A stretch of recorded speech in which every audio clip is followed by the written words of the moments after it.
थेट जाऊया आझाद मैदान परिसरात। आपल्या प्रतिनिधी भाग्यश्री प्रधान आचार्य आहेत त्या ठिकाणी। भाग्यश्री, कसा बंदोबस्त तिथे ठेवण्यात आलेला आहे? दंगल नियंत्रण पथक सुद्धा तैनात आहे।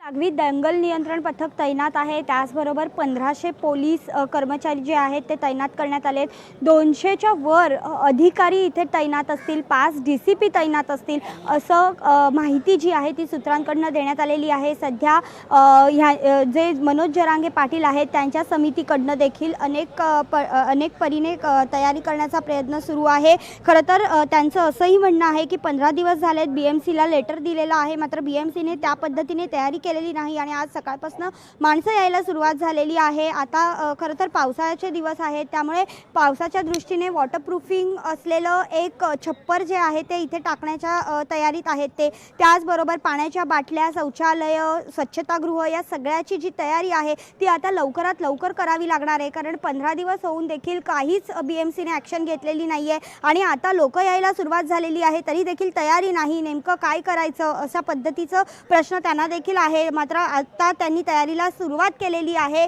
एकंदरीत जर बघितलं तर आपण बघतोय की ऑलरेडी माणसं, जरांगे पाटील जरी उद्या येणार असेल तरी लोक जी आहेत, मराठा समाजाचे जे बांधव आहेत ते ऑलरेडी लांबून लांबून महाराष्ट्रातनं इतरत्र ठिकाणाहून मुंबईत पोहोचायला सुरुवात झालेली आहे। अनेक जण स्टेशनवर पोहोचत आहेत, अनेक जण पायी चालत येत आहेत। अशा पद्धतीने जसं मिळेल तसं प्रत्येक जण मुंबई कशी गाठता येईल ह्याच्याकडे सगळ्यांचं लक्ष आहे आणि या सगळ्या पार्श्वभूमीवर तयारी जी आहे ती तयारी देखील पाहायला मिळते। दंगल पथक जे आहे ते देखील इथे पाचारण करण्यात आलेलं आहे जेणेकरून कोणताही अनुचित प्रकार घडू नये। खरं तर कुठल्याही पद्धतीत आपल्याला आदेश मोडायचे नाही आहेत, त्यामुळे ज्या पद्धतीने आपल्याला आदेश दिलेले आहेत त्याच पद्धतीने आपल्याला हे आंदोलन करायचं आहे अशा पद्धतीची भूमिका सध्या मनोज जरांगे पाटील यांनी घेतलेली पाहायला मिळते। मात्र तरी देखील 5000 पेक्षा अधिक लोक इथे येण्याची शक्यता जी आहे ती पोलिसांकडून वर्तवली जाते। त्यामुळे नेमकं नियोजन कसं करायचं याचं जे नियोजन आहे ते पोलीस देखील वेगळ्या पद्धतीने करतात। जर हे ग्राउंड पुरलं नाही तर नेमकं कोणतं ग्राउंड द्यायचं,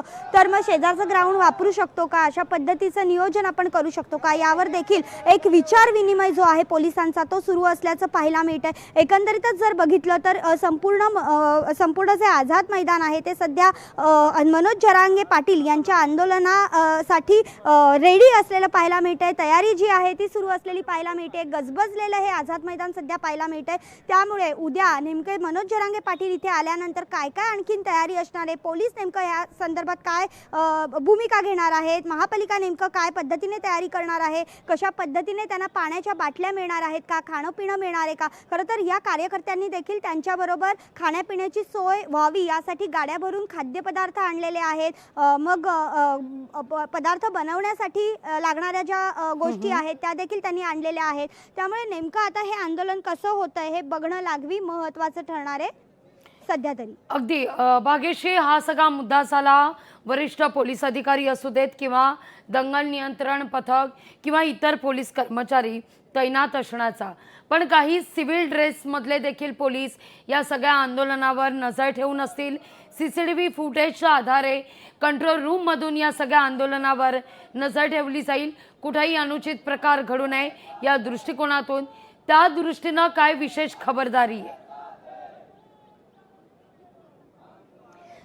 तशा सध्या तरी काही सूचना पोलिसांकडनं देण्यात आलेल्या नाही आहेत ऑफिशियली, मात्र जी माहिती सूत्रांकडनं मिळालेली आहे त्यानुसार नक्कीच आपल्याकडे CIDचे पोलीस असतात। ज्या वेळेला अशा पद्धतीचे आंदोलनं होतात त्या वेळेला ते इथे पाचारण त्यांना करण्यात आलेलं असतं आणि ते लोक जे आहेत ते आपल्या नियंत्रण कक्षांना माहिती देत असतात।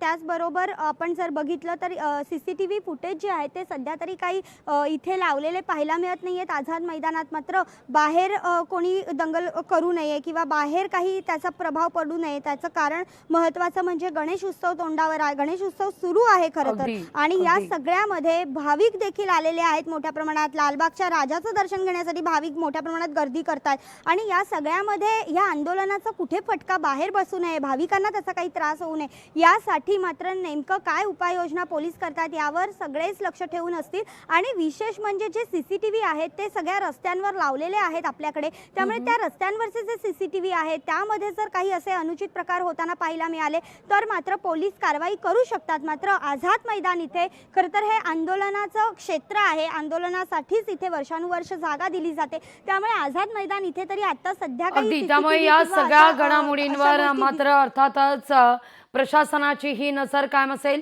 तुर्तास धन्यवाद भाग्यश्री, तुम्ही दिलेल्या एकूणच या सविस्तर माहिती करता. लोकशाही मराठी ऐका, पहा, जागरूक रहा.